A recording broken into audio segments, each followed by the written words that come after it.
रौनकपुर नाम का एक गांव था। उस गांव में सब लोग इतने गरीब थे कि वहां के लोग कभी कभी 2 दिन तक खाना नहीं खा पाते थे। उस गांव में डेली 2 से 3 लोगों की भूख से मौत हो जाती थी। उसी गांव में रहता था एक लड़का जिसका नाम था अमित भाई। अमित भाई एक बहुत ही गरीब लड़का था। उसका सपना था कि वो एक दिन लंबोर्गिनी में घूमे, लेकिन घर की हालत बद से बदतर थी। एक दिन अमित भाई अपने दोस्तों के साथ घूमकर वापस आ रहा था, तभी उसे रास्ते में एक अजीब सा आदमी दिखा। वो उसके पास जाकर बोला, तुम कौन हो भाई? तुम्हें तो इस गांव में पहली बार देखा है। वो आदमी बोला, तुम्हें पैसे कमाने हैं? अमित बोला, अरे पहले तू ये बताना कि तू है कौन? वो आदमी फिर से गुस्से में बोला, तुझे पैसे कमाने हैं? अरे हाँ भाई, मुझे पैसे कमाने हैं, लेकिन तू अपना नाम क्यों नहीं बता रहा? वो आदमी बोला, नाम जानकर क्या करेगा? पैसे कमाने हैं तो चल मेरे साथ। अमित बिना कुछ सोचे समझे उसके साथ चला गया। वो आदमी एक करोड़पति के घर के बाहर गाड़ी को रोका और अमित भाई को एक गन दिया और बोला, जा इस घर में और इसको ठोक दे। अमित भाई बोला, ये क्या बक रहे हो तुम? मैं ऐसा कुछ नहीं करने वाला। वो आदमी बोला, अगर तूने ऐसा नहीं किया तो मेरे गुंडे बंदूक लेकर तेरे घर के बाहर खड़े हुए हैं। आगे तो तुझे मालूम है कि तूने मेरी बात नहीं मानी तो तेरे घर वालों के साथ क्या होगा। अमित भाई डर गया और उस करोड़पति के घर में घुस गया और उसको गोली मार दी। उस आदमी ने बोला, वाह अमित, तूने तो बहुत जल्दी मेरा काम कर दिया। अमित भाई का खून खौल रहा था।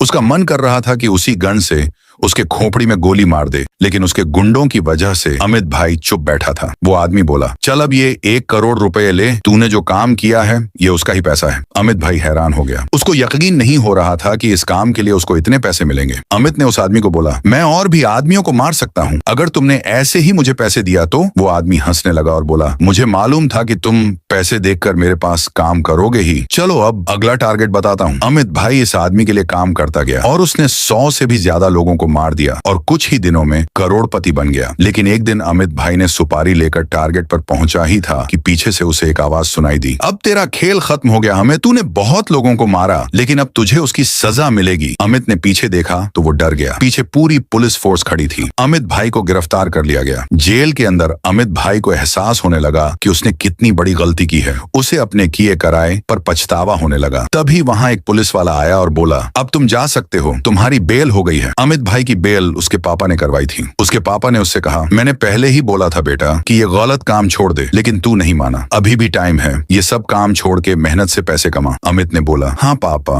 मुझे अपनी गलती का एहसास हो गया है। मैं सबसे पहले उस इंसान को मारूंगा जिसने मुझसे ये गलत काम करवाया है। ये सब बात उस गुंडे के एक आदमी ने सुन ली थी। उसने उस गुंडे को ये सब बात बता दिया। अब वो गुंडा समझ गया कि अमित भाई को रास्ते से हटाना ही पड़ेगा। अब एक तरफ अमित भाई उस गुंडे से बदला लेने वाला था और एक तरफ वो गुंडा अमित भाई को रास्ते से हटाने की सोच रहा था। अब आगे क्या होगा, किसकी जीत होगी, जानने के लिए सब्सक्राइब करके कमेंट में लिख दो, पार्ट 2।